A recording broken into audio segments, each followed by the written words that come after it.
kembali ke benang merah didongake ya ana muga-muga sak rampunge adicara mayangan bengi iki keluarga besar Bapak Haji Eko lan Ibu Haja Syekh Kalisa saka Gudo lan pangerencana tansah manggiya kabagyan kabegjan lan katentreman Allahumma amin.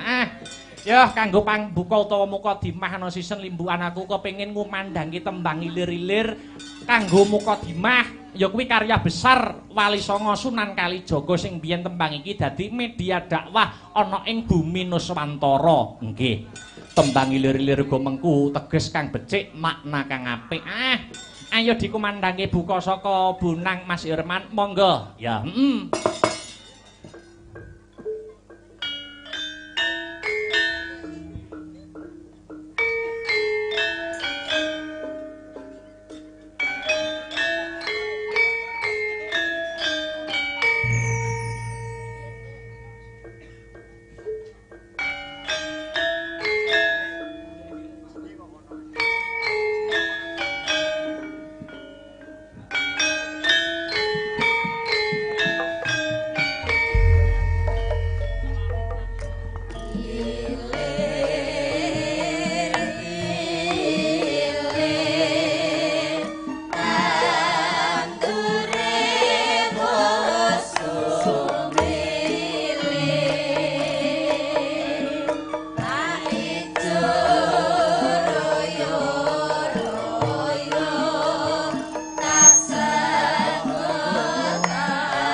luber.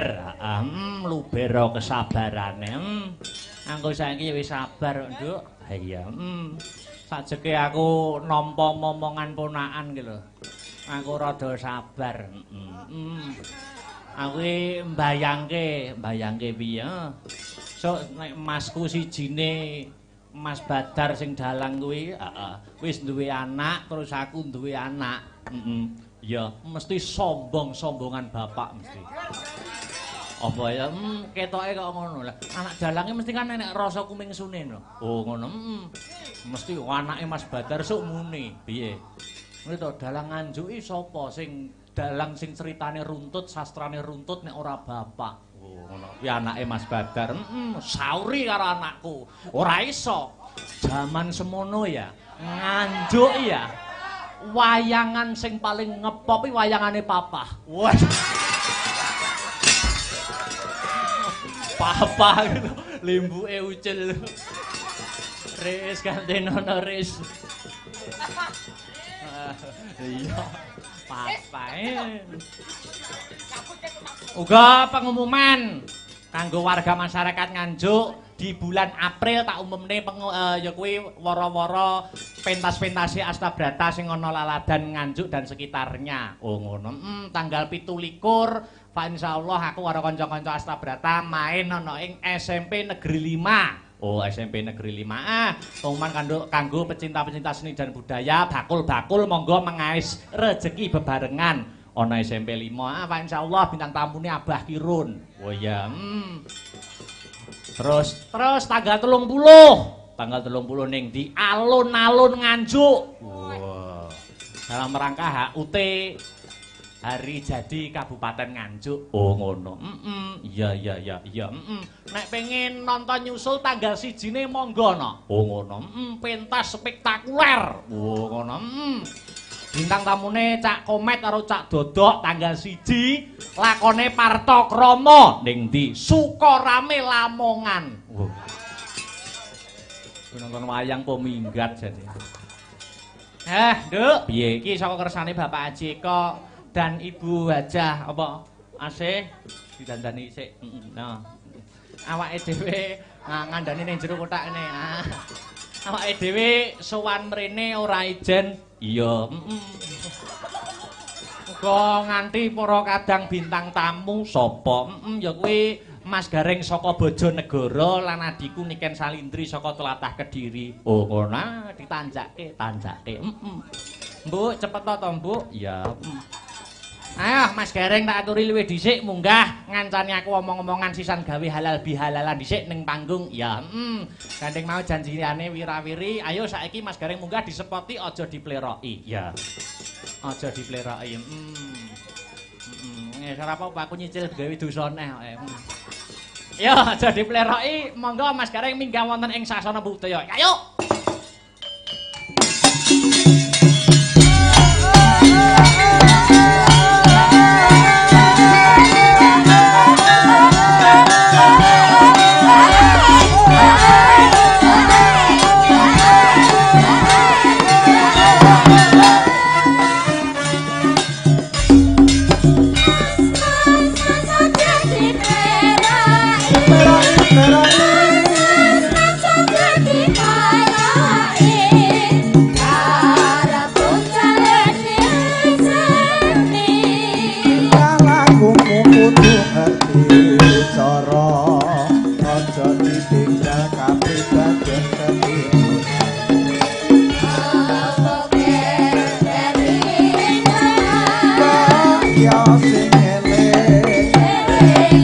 Perahu layar.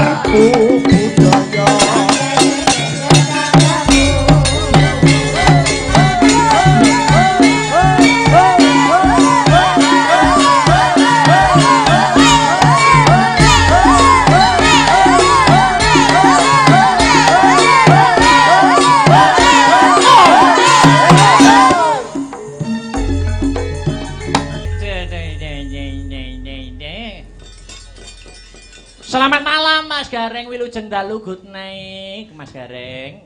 Selamat malam Sugeng Dalu. Alhamdulillah ketemu lagi ana ing Laladan Sugih Waras Prambon Nganjuk. Nggih, alhamdulillah ketemu lagi. Suwe ra ketemu. Alhamdulillah.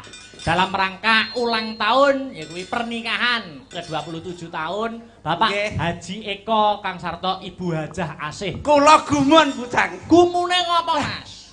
Atase bakul wesi amoh sugih kaya ngene. Lho, iki jenenge apapun itu ya kuwi pekerjaan nek ditelateni iso ngrejekeni. Luar Kula biasa. mriki Nggih. pangapunten. Nggih. Bayaran kula 16 yuta. Larang men ngungkuli aku. Lho, tenggene bos besi tua kok. Sampean tok 16 juta. 16 yuta. Kok iso ngono? Sepeda motorku tak dol. Anu dandake anu besi neh. Nggih. biasa. Alhamdulillah muji syukur. Heeh. Saged makempal kanthi kahanan rahayu wilujeng. Betul. Wong sakmene mbane macake ayu-ayu. Iya wong. Tapi kula mboten gumun. Kok ora gumun? Wong sakmene mbane iki sing ketok sing katon nyele aku dhewe. Lho, kok iso ngono? Macake biasa-biasa aku sangat luar biasa. Luar biasa. Bengi-bengi direwangi laburan putih raine depe-depe golek sandang badok ya Mas ya. Ngene iki nggih. Bucange aslinipun teng Bojonegoro teng wilayah Omah sampeyan, Nggih. daerah sampeyan. nggih wonten adicara halal bihalal teng kantor kabupaten. Mula Malah nggih sowan mriki. lho, Kabupaten Bojonegoro Nggih. malam ini juga mengadakan Halal bihalal. Eh. Ingkang ngadakaken nggih punika Buahna Bupati Bojonegoro. Sampeyan malah ning Nganjuk. Nggih malah teng Nganjuk. Berarti saking tresnane karo aku. Sapa sing ngomong? Saking tresnane karo Pak Haji Eko. Halah sapa sing ngomong? Lah kok rene? Ning kono ora dijawab kok. Oh, Koclok aku ning kono. sing ngejak kene ya. Lah ya Sing kiri ngejak waduh. kene kok. Ngucapne matur nuwun Mas Nggih. Gareng. Ngucapaken matur sembah nuwun Iya. kagem Bapak Haji Eko. Heeh. Sinten? Pak Eko. Pak Eko. Masuk oh. Karo Ibu Hajah Asih. Kalih Bu Haji Asih sangat luar biasa penyambutanipun. Kula dugi pun dirupak-rupakne. Karo sapa? Kalih Bu Asih. Dirupak-rupane piye? Wah, Mas Gareng monggo langsung mlebet Mas Gareng. Gue kula ngaten. Wah, kula mlubu bleng tong mae sing gedhe niku. Bek tiyang, Pak. Oh lho, ayo nek keluarga besare akeh, sedulure akeh kok. Kula mangke tepu diwingking mawon. Kula terus teng omah sik mriki. Heeh. Lah teng mriku nggih bek malih jajane tundul meret. Wis. Wong sumbut tok, wong sumbut tok. Sundul meret wong sumbut soalé wong ana. Iya. Akhiripun kula gadah solusi. Mengguri terus. Wonten teng celake kamar mandi. Oh. Terus ning celake kamar mandi? Nggih teng mriku wonten panggenan clepit ngoten. Terus? Kangge dandan wis wesek akhire kula mlebu kamar mandi. Terus. Mlebu bleng kamar mandi. Bleng. Mboten sios manggon teng mriku. Lho, lejane kono ora nek wong kok. Iya Mas, pangapunten lho. Ngopo? Yo jenenge gombal reget jabang bayi akeh. Lah ngono kuwi saking repote rong sempet dikukuti ora sambok. Lah jenenge wong degawe piye-piye ya ewo. Wong duwe gawe. Tapi kula sak mengacungi jempol kagem panjenenganipun Pak Eko. Katoke ya enek ngono. Katoke ya enek. Enek pokoke ilang sitok tak jupuk. Meng katok kuwi meng teles tak candhalke. Katokmu. Ayo bejo engko mulai gak katokan. Kula ya sangat gumun bucange. Gumune. Kalih Pak Eko. Sebabe. Putrane 3. Sampun engko sami pinter-pinter. Ayo no. Edok terus lanang. Beda karo tanggaku. Tanggamu piye? Tanggaku iki bocah ben taune mbridhe lah Mas Angger enek tek jagongan tanggaku sing jenenge PI wi bojone meteng neh. Piye? Piye? Sing tanggaku jenenge PI. Kuwi bojone ben taun mbridil mana aku ngono. Ayo kuwi jenenge banyak anak banyak rezeki. Banyak anak banyak rezeki cacahe 7 anake. Wah. 7. Ya, terus. Lah wi akhire saking bingunge Pak Dalang gawe jeneng supaya gak lali durutno nomere. Contone nomor 1 dijenengno JPI. Mergo nomor 1. Nomor 2 PI nomor 2. Pancet nomor 3. PI soalnya nomor 3. Papat. 4 PI nomor 4. Mo Mau pii. Ah terus? 6 kuwi wedok. Heeh. Niku adike Tupiki. Oh. Sik to, adike Tupiki. Lah sing nomor 6 iku jenenge sapa? Jenenge kuwi Edok. Heeh. Ki adike Tupiki. Nomor 1 JPI, nomor 2 RUPI, 3 LUPI, 4 PATPI, MOPI. Lah nomor 6 jenenge sapa? Engko tak share it. Aku sampai muni bacok Pak Lurah. Ngawur mangsaku. Ndongakne apa karo Pak? Ndongakne nggih. Intinipun Rajah Asih. Nggih, ndongakaken mugi kemawon panjenenganipun Bapak Eko dalah Ibu Asih anggenipun mangun bebrayan tansah winantu suka basuki pikantuk rahmating Gusti ingkang Maha Kawasa dadosa keluarga ingkang sakinah mawaddah warahmah. Pun kesupen jeng ben nek gadah menanggap Mas Akbar malih. Amin. Ya. Pokokipun wonten syarate. Kudu enek garing. Alah. Rupane kowe ciduk dawet ngono kaya. Ciduk dawet piye? Aku ning guri mau dilokne. Dilokne sapa? Jebule Mas Akbar mbok kethek ngono. Kethek ndasmu kono aku ngono. Lah dandanmu ngono kok. Wong iki lho. Didongakne juga yaitu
Dilanjut Mas Gareng.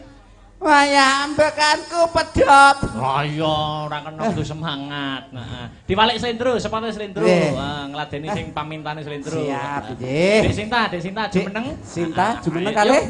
Sinta tok le. Sinta tok. SWP. Ayo ta, Sin. Bibar Mbak Enggar Pawon, Dek Sinta. Ya, sepati slendro. Heeh.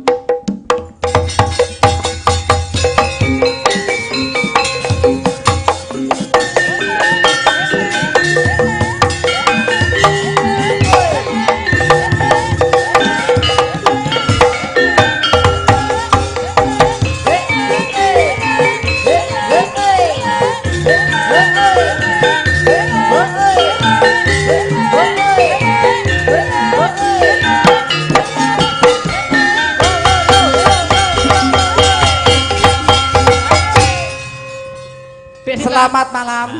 Nggih, sugeng dalu. Mas Kicuk. Gareng. Oke, ya gareng. Gareng tipes.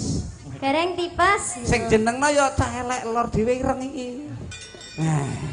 Gareng tipes. Dek Sinta selamat malam. Nggih, sugeng dalu. Nah, ki ngaturke milih podang kuning kok gerajakan. Oh nggih, suara terbanyak mawon nggih. Suara rakyat, suara Tuhan. Apa? Gerajakan. Oke. Heeh. Nah, yo krutuk sing ngendang krutuk. Lho. Rajakan, yo anget-anget. Nah, Kopi piye? Yuk. Oke.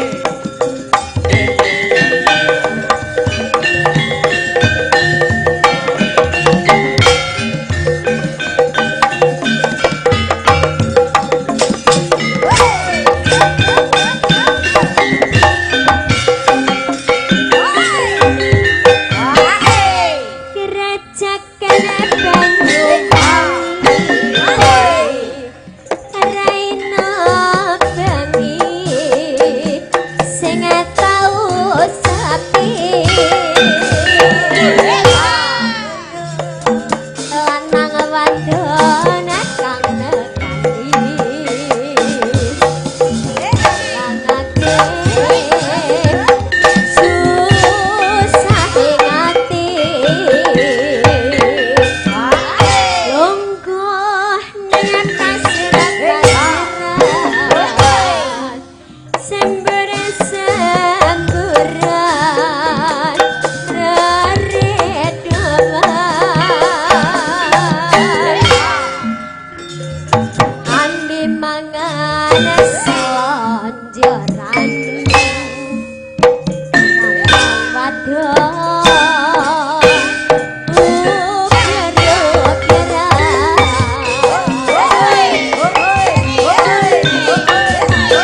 Oke, garenge modar.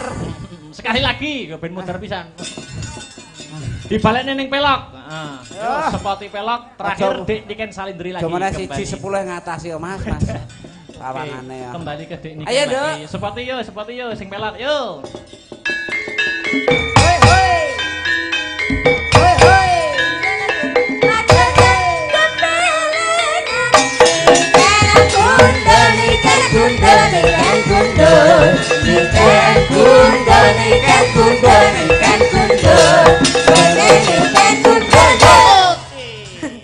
Sing gundul lapan. Rumangsamu sing endi sing gundul? Anu ae, yo laku. Ya. Ora wani muni. Edek Niken. Kok tuweles to, Mas? Apane? Sampean ngompol ya. Mboten. Keringetan wong nyambut gawe. Jarekku teles. Jareke sapa? Jarekku. Oh, ya kuwi ikutan banyu maling. Penutup ya, Dik. Apa? Sing seraginan bebas. Yo, sing seraginan. Sakenan terus. Seraginan yo go penutup balekne ning pelok ora. Ya. Apa? Gelo ninggal katresnan? Ya wis manut wis. Ah, ninggal katresnan wae ya. Heeh. Enggak mau. Duh, apa? Gelo wis gelo. Oke, gelo. Wis. Kok yo ngolang ale to kok enek sing endi. Wis ae surupe. Sorry. Waya sore. Tapi nadane dindekne ya, Mas. Iya. Ya. Apa? Manut? Heeh. Kanca-kanca apa? Ya. Mangga? Yo.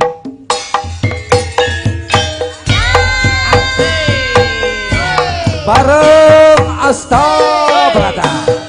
Diaturkan selamat malam untuk Paman Pemirsa dimanapun Anda berada. Bareng Asta Brata. Bagaimana seperti oh ya?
Joget apa iki mok ngene-ngene. Joget versi mopok galeng. Mopok galeng. Lanjut, yuk. Apa nih? Oh iya iya. Yuk.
Leren-leren sik aku tak keprukan. Nggih.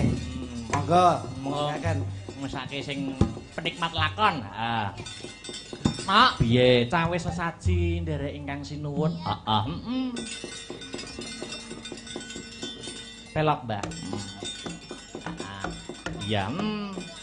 Semar bangun kayangan. Heeh, Semar bangun kayangan tutuke.